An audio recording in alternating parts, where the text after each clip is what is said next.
आपके शहर में भी आज रात आने वाला है भयंकर तूफान। भारतीय मौसम विज्ञान विभाग ने अचानक देश के 16 राज्यों के लिए एक बड़ा रेड अलर्ट जारी कर दिया है। अगर आप भी अगले 24 से 48 घंटे में कहीं बाहर यात्रा करने का प्लान बना रहे हैं तो रुक जाइए। घर से निकलने से पहले जान लीजिए कि आपके इलाके में मौसम का मिजाज कैसा रहने वाला है। मौसम विभाग द्वारा जारी ताजा सैटेलाइट इमेजेस और रडार डेटा के अनुसार अरब सागर और बंगाल की खाड़ी से उठने वाली तेज मानसूनी हवाओं के मेल के कारण उत्तर और मध्य भारत के ऊपर एक गहरा कम दबाव का क्षेत्र बन गया है। इस मौसमी बदलाव के चलते अगले 24 घंटों में दिल्ली, एनसीआर, उत्तर प्रदेश, बिहार, पंजाब, हरियाणा, राजस्थान और मध्य प्रदेश सहित देश के 16 राज्यों में 50 से 60 किलोमीटर प्रति घंटे की तेज रफ्तार से धूल भरी आंधी चलने और गरज चमक के साथ भारी बारिश होने की आशंका है। इन 16 राज्यों में जारी किया गया है अलर्ट। उत्तर भारत में दिल्ली, एनसीआर, उत्तर प्रदेश, पंजाब, हरियाणा, उत्तराखंड, हिमाचल प्रदेश, पूर्वी और मध्य भारत में बिहार, झारखंड, पश्चिम बंगाल, मध्य प्रदेश, छत्तीसगढ़, पश्चिम और अन्य राज्य में राजस्थान, गुजरात, महाराष्ट्र का कुछ हिस्सा, असम और मेघालय।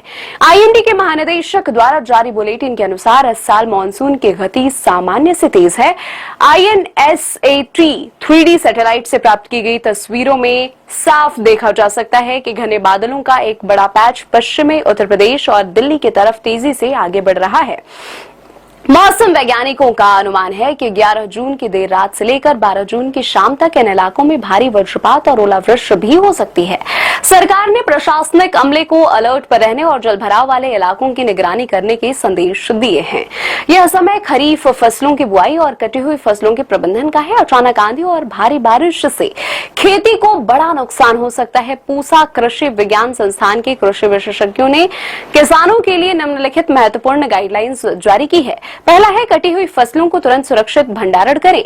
यदि आपने हाल ही में फसलों या सब्जियों की कटाई की है तो पहले उन्हें खुले आसमान के नीचे बिल्कुल भी न छोड़ें। तिरपाल से ढककर रखें या सुरक्षित गोदाम में पहुंचाएं। सिंचाई और कीटनाशक का छिड़काव करें। विशेषज्ञों की राय है कि अगले 48 घंटों तक खेतों में किसी भी प्रकार की सिंचाई न करें। इसके अलावा तेज हवाओं और बारिश के कारण कीटनाशकों का असर खत्म हो जाता है, इसलिए अभी छिड़काव का काम पूरी तरह से रोक दें। जल निकासिका का करे प्रबंध। सब्जियों और नर्सरी वाले खेतों में पानी जमा न होने दें। जल निकासी के लिए नलियों को साफ रखें ताकि भारी बारिश का पानी खेतों में जमा होकर फसलों की जड़ों को न सड़ाए। पशुओं को खुले में न बांधें। तेज हवाओं और आकाश बिजली के खतरे को देखते हुए अपने मवेशियों को पेड़ों के नीचे या कच्चे छप्पर के नीचे बांधने से बचें। उन्हें पक्के और सुरक्षित स्थानों पर रखें। आम जनता के लिए जरूरी सावधानियां। यात्रा से बचें। बहुत जरूरी ना हो तो अगले 24 घंटे आंधी तूफान के दौरान हाईवे पर सफर करने से बचें। इलेक्ट्रॉनिक उपकरणों को रखें बंद। वज्रपात के समय घर के बिजली के उपकरणों यानी कि टीवी, फ्रिज आदि के प्लग निकाल दें। पेड़ों के नीचे नाले शरण। तूफान के दौरान कमजोर पेड़ों और साइन बोर्ड्स के नीचे गाड़ी पार्क ना करें और ना ही वहां खड़े हों।